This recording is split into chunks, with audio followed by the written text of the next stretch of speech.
Katuri. Welcome to Katuri media. So social మీడియాలో బాగా రచ్చరచ్చ అవుతున్న విషయం ఏదైనా ఉందంటే ఒక 3 డేస్ నుంచి బీజేపీలో ఉన్న ఏదైతే అగ్రనాయకులని పిలువబడుతున్నారో Bandi Sanjay as well as Etela Rajender వీళ్ళ మధ్య పచ్చగడ్డేస్తే బొగ్గుమంటూ ఉంది, నాశనం అయిపోయేటట్టుంది. అంత ఆరని మంటల్లాగా వీళ్ళిద్దరి మధ్య ఫైట్ జరుగుతూ ఉంది.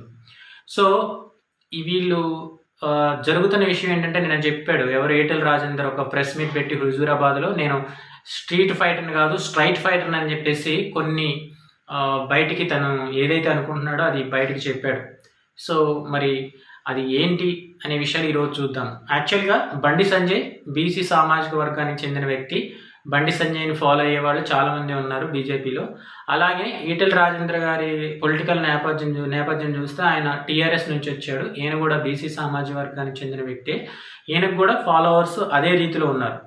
సో వీళ్ళిద్దరి మధ్య కూడా ఇప్పుడు ప్రజెంట్ ఉన్న సిచ్యువేషన్లో పచ్చగడ్డేస్తే బొగ్గుం అనే విధంగా ఉంది. ఈయనకి బండి సంజయ్కి ఈటెల రాజేందర్కి బండి సంజయ్ వీళ్ళిద్దరికి ఎవరికి పొసగట్లేదు పార్టీలో. సో అంతర్గత కుమ్ములాట్లాగా ఏర్పడుతూ వచ్చింది.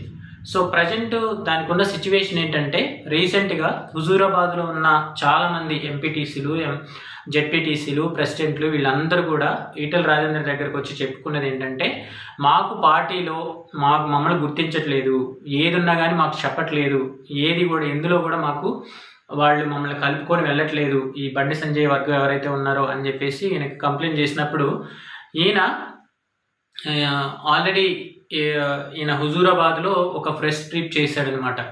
మాకు ఎవరైతే ఉన్నారో ఇక్కడ హుజూరాబాద్ ఏరియా మొత్తం కూడా ఎంపీటీసీలు జెడ్పీటీసీలు ప్రెసిడెంట్లు మా వాళ్ళకే ఇవ్వాలా, ఇక్కడ వర్గపోరిగా నడిస్తే మేమే పోటీ చేసి గెలుస్తామని చెప్పేసి తను ప్రెస్కి బ్రీఫ్ ఇవ్వడం జరిగింది. అట్ ద సేమ్ టైం నిన్న కాక మొన్న ఆయన బండి సంజయ్ ఏం చెప్పాడంటే, మాకు అంతర్గత కుమ్ములాట ఏం లేదు, బండి సంజయ్ వర్గం అని ఈటెల రాజేంద్ర వర్గం అని వర్గం అని ఏమి లేదు, మేమందరం కూడా మోడీ వర్గం అని చెప్పేసి తను చెప్పడం జరిగింది. కానీ వీళ్ళకి అంతర్గతంగా కుమ్ములాటలు ఉన్నాయి.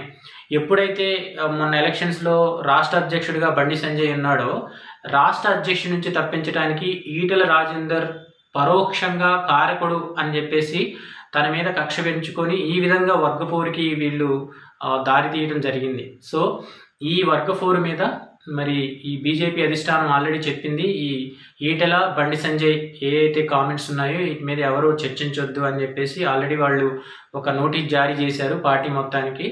సో ఈ వర్గపోరు ఎక్కడి వరకు వెళ్తుంది, నాకు తెలిసి అయితే ఆయన లెఫ్ట్ అండ్ రైట్ ఇచ్చేశాడు ఈటెల రాజేందర్.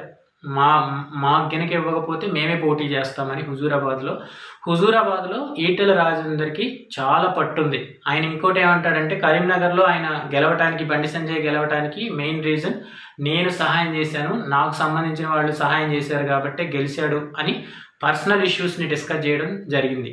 సో దీని మీద బీజేపీ ప్రధాన నాయకత్వం ఎవరైతే ఉన్నారో దీని మీద ఎటువంటి నిర్ణయం తీసుకుంటారు, వీళ్ళిద్దరి వ్యవహారంలో ఎవరి మీద వీళ్ళు చర్యలు తీసుకుంటారు అనేది రాబో దినాల్లో మనకు తెలుస్తుంది.